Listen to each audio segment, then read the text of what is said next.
I'm speed. And I want to keep going. I want to keep making people happy. I want to keep making people laugh, and I want to keep reaching. I want to keep going higher. And I will, and I'm speed. Hey there, folks. Welcome back to our channel. Today, we're diving into a fascinating topic, IShowSpeed's honest interview with Jon Youshaei. This interview is truly unique, as IShowSpeed shares his insights and answers in a way that we've never seen before. In this interview, IShowSpeed provides a detailed account of his relationship with KSI and Logan Paul, as well as Mr. Beast. He opens up about his experiences with these influential figures and gives us a glimpse into their personal lives. What sets this interview apart is IShowSpeed's honesty and transparency. He doesn't hold back, sharing his thoughts and feelings about these relationships. It's a refreshing change from the usual interviews we see, and it's a testament to IShowSpeed's authenticity. Thank you for joining us today. If you enjoyed this video, please give it a thumbs up, and don't forget to subscribe to our channel for more engaging content. Until next time, stay curious and keep exploring. How did you plan that trip to Indonesia? Because that's the one that broke records. Millions of people tuned in live. Indonesia was just the Indonesia people support. Shout out to all my Indonesian people out there, Santai. But their support was just out of this world. I never seen support like that in a day of my life. Yeah. Between any country. I want to break down that live stream because a lot of people watched it, but I feel like people just understanding the different moments of what happened is just, it blew my mind. So I picked out a few different clips from that Indonesia stream. Can you just break down what's going on here? Look at what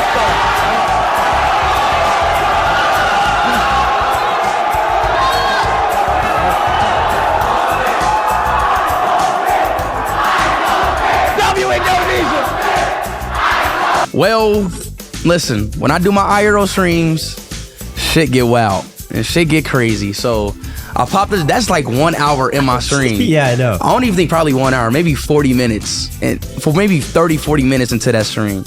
So once I pop that stream, shit gets turned. Everything gets crazy. Everybody turns up, and everybody, they knew where I was at. Everybody pulled up and they have fun.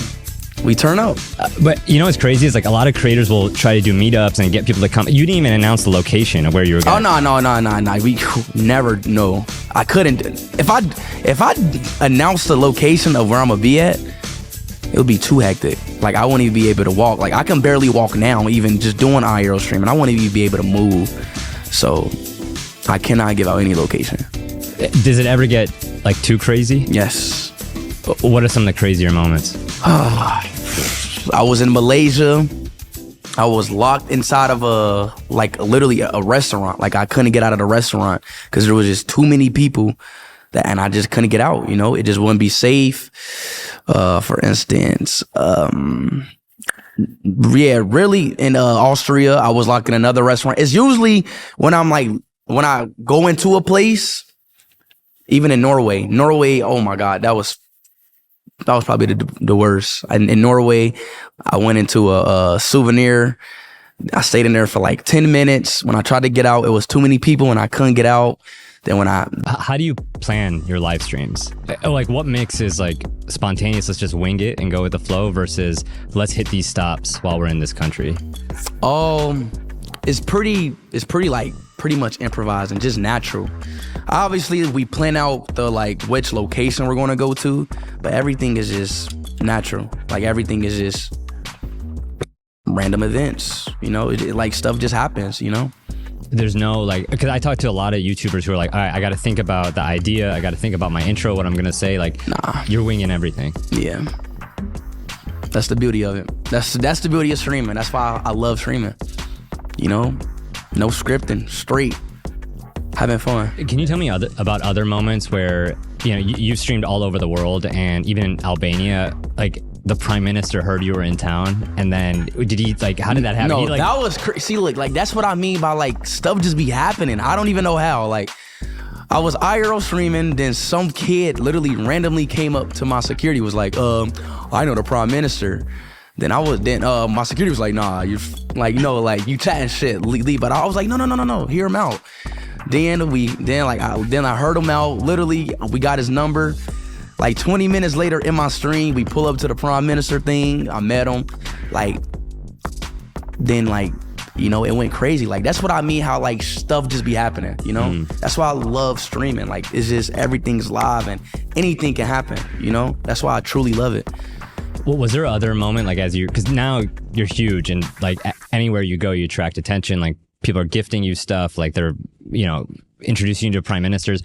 Was there a moment when you were just starting out where you're like, oh, wow, like my streams feel different now? It's not just me like in Ohio or traveling to a few locations, it's like feels bigger than before. Like, do you remember that turning point? I think when I did my first Euro tour.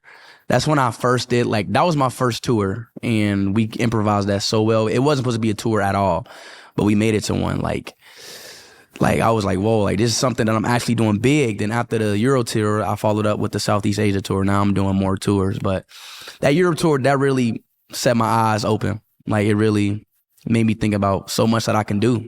You know, it opened up doors, a lot of doors. Did you ever anticipate that you'd be, like, turning your live stream into, you know, like going around the world? Or when you started, you're just like, you know, I'm going to do the gaming, play 2K, Fortnite? Hell no. Bro, I played Fortnite. I played FIFA, 2K. Like, I would have never thought I'd be traveling to countries doing streaming. Like, no. But, you know, stuff happens, you know. I would never thought. Yeah, not at all. Be able to do that. I got to ask about one other clip that I imagine you had to plan this one. Like, this is one that I feel like just broke the internet in so many ways. Tell me about what's going on here. Oh, me jumping over the car. Come, another one, come!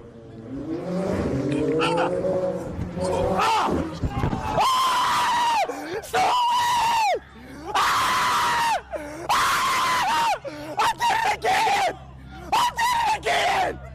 Sir. But that one, that's, yeah.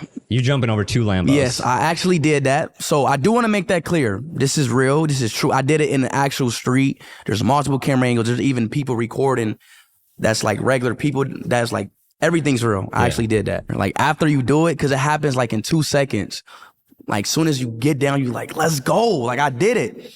So I love that feeling. But yeah, I can jump over cars. That's something that I can say. I can jump over a 45 miles per hour car running at me, and I'm the first person to do that. Well, how did you come up with that idea? I mean, to do it. Okay, listen. So, you know, I got a Lamborghini, right? So there was just one day I was just looking at my Lamborghini. I'm like, I can jump over this, and I had that thought on my head for like 2 days. Then I was like, you know what? Fuck it. I'm gonna jump over this car today. Then my whole team was like, no, bro, what are you doing? Blah, blah. No. I'm like, no, I'm doing it. Like, I believe I can do it. I believe I can jump over this car. So boom, we go to the park down the street. We do test runs. We have the car just drive past me to the side, and I just jump over it and I record it to see if I can clear it. Did it around 4 times, and I was clearing it every time. Now this is where the real test comes. So we at the park, the car is running towards me, and I'm like, oh, every bone in my body is like, let's go. I jump over. I was like, let's go. Like, I did it. Then my fucking cameraman, the angle was terrible, so I had to do it again. So boom, I jumped over the car again.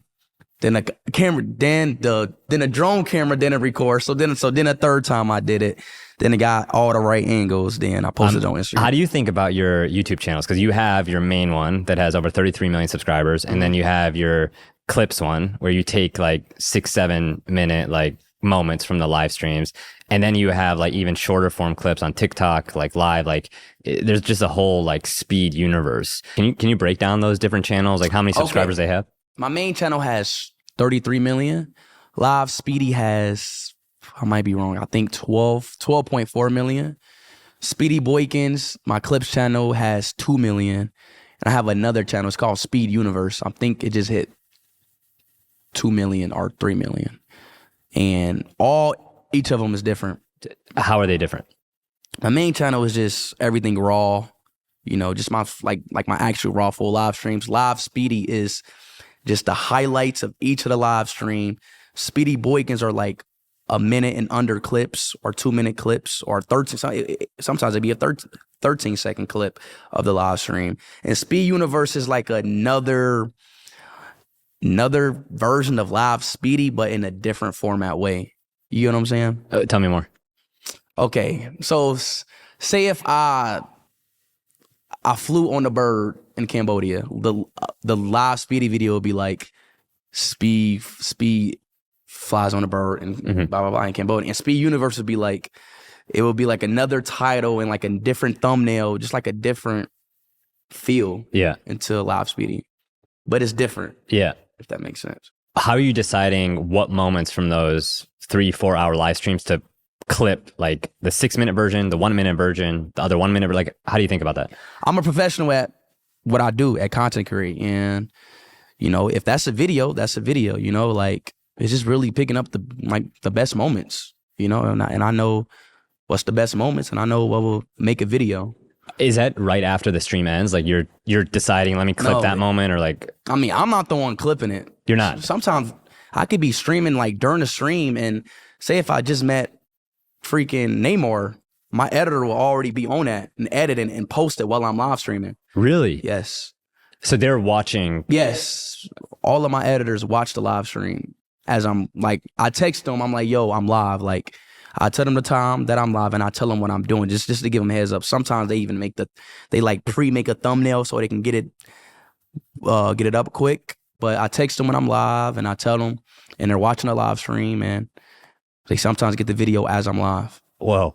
And when you say they pre-make a thumbnail, it's like, okay, you meeting Neymar. Okay. Say if I know that I'm like meeting Neymar, yeah, they will somehow put like just like Neymar ready. I don't know how thumbnail editors do it. They somehow get me ready, and then they just put it up.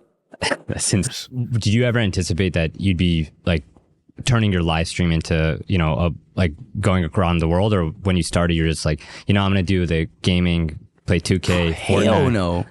Bro, I played Fortnite. I played FIFA, 2K. Like, I would have never thought I'd be traveling to countries doing streaming. Like, no. But, you know, stuff happens, you know. Hey, I would never thought. Yeah. I'm Speed.